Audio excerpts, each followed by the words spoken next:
तो दोस्तों टाटा केमिकल्स ने अपने क्वार्टर फोर के नंबर को डिस्क्लोज कर दिया है। तो चलिए देखते हैं क्या है क्वार्टर फोर के नंबर्स के अंदर। लेकिन उससे पहले बता दूं, कंपनी की ओर से डिविडेंड की भी अनाउंसमेंट की गई है। 15 रुपये प्रति शेयर के हिसाब से कंपनी आपको डिविडेंड देने जा रही है। चलिए कंपनी के नंबर देख लेते हैं। टाटा क्रोज में है, मैं आपको मार्केट का जो एस्टीमेट है उसके साथ कंपेयर करके समझाता हूँ कंपनी के नंबर कैसे देखने को मिल रहा है। तो देखिए पिछले क्वार्टर की बात करें तो पिछले क्वार्टर में कंपनी ने 3,730 करोड़ के आसपास के रेवेन्यू जनरेट किया तो ऑपरेशन के थ्रू। पिछले साल 4,407 करोड़ के आसपास, जबकि अभी देखें तो गिर के 3,475 करोड़ के आसपास कंपनी का जो रेवेन्यू है वो आपको जाता हुआ देखने को मिला। तो साल से साल देखें तो साल से साल कंपनी के रेवेन्यू के अंदर एक अच्छी खासी गिरावट आपको देखने को मिला। ऑलमोस्ट बोल सकते हैं 21 से 22% के आसपास की गिरावट है साल से साल कंपनी के रेवेन्यू के अंदर। वहीं अगर क्वार्टर जाते हैं तो क्वार्टर भी कंपनी के रेवेन्यू के अंदर 8% के आसपास की गिरावट है। तो क्वार्टर साल से साल कंपनी का जो रेवेन्यू है वो आपको गिरता हुआ देखने को मिला। हालांकि मैं आपको बताना चाहूँगा कि इस क्वार्टर में मार्केट को ऑलरेडी पता था कि कंपनी का जो रेवेन्यू है वो आपको गिरता हुआ देखने को मिलेगा। और मार्केट की जो उम्मीद थी इस क्वार्टर में कंपनी के रेवेन्यू को लेकर वो थी 3,630 करोड़ के आसपास। कंपनी ने शो कितना किया है 3,475 करोड़ के आसपास, जबकि मार्केट को उम्मीद थी कि इस क्वार्टर में कंपनी का रेवेन्यू 3,630 करोड़ के आसपास आएगा। तो आप कह सकते हैं जितना मार्केट का अनुमान था उससे कम ही कंपनी का रेवेन्यू आपको देखने को मिल रहा है।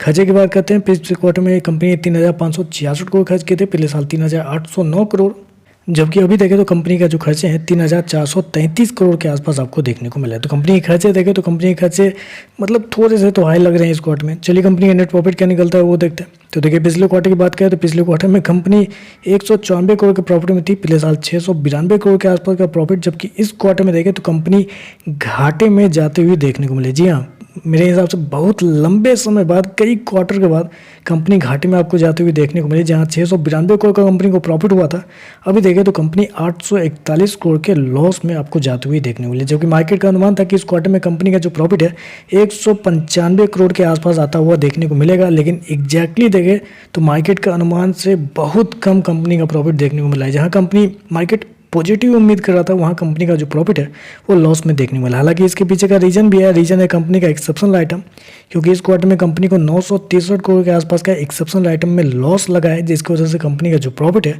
वो आपको इतना बड़ा गिरावट आपको देखने को मिल रहा है। क्योंकि अगर 963 को चलिए हटा भी देते हैं, मान लेते हैं कि एक्सेप्शनल आइटम को हटा देते हैं, माइनस कर देते हैं 963 करोड़ इसमें से, तो कितना का प्रॉफिट निकलता है? फिर भी अगर देखा जाए तो प्रॉफिट निकलता है ऑलमोस्ट 120 करोड़ के आसपास का।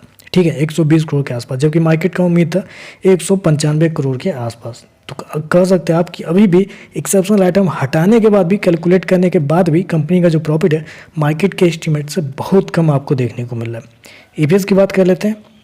तो देखिए पिछले क्वार्टर की बात करें तो पिछले क्वार्टर में कंपनी का ईपीएस 6.20 रुपये के आसपास, पिछले साल 27 रुपये के आसपास, अभी देखें तो माइनस का 33 रुपये आपको देखने को मिला। तो ओवरऑल देखा जाए तो मेरे हिसाब से कंपनी के नंबर कमजोर आपको देखने को मिला। रेवेन्यू, प्रॉफिट सारा कुछ देखे तो जितना मार्केट की उम्मीद थी उससे कम ही आपको देखने को मिला। हालांकि कंपनी का नेट प्रॉफिट लॉस में जाता हुआ देखने को मिला है, इस वजह से सेंटीमेंट थोड़ा अच्छा खासा निगेटिव आपको देखने को मिल सकता है।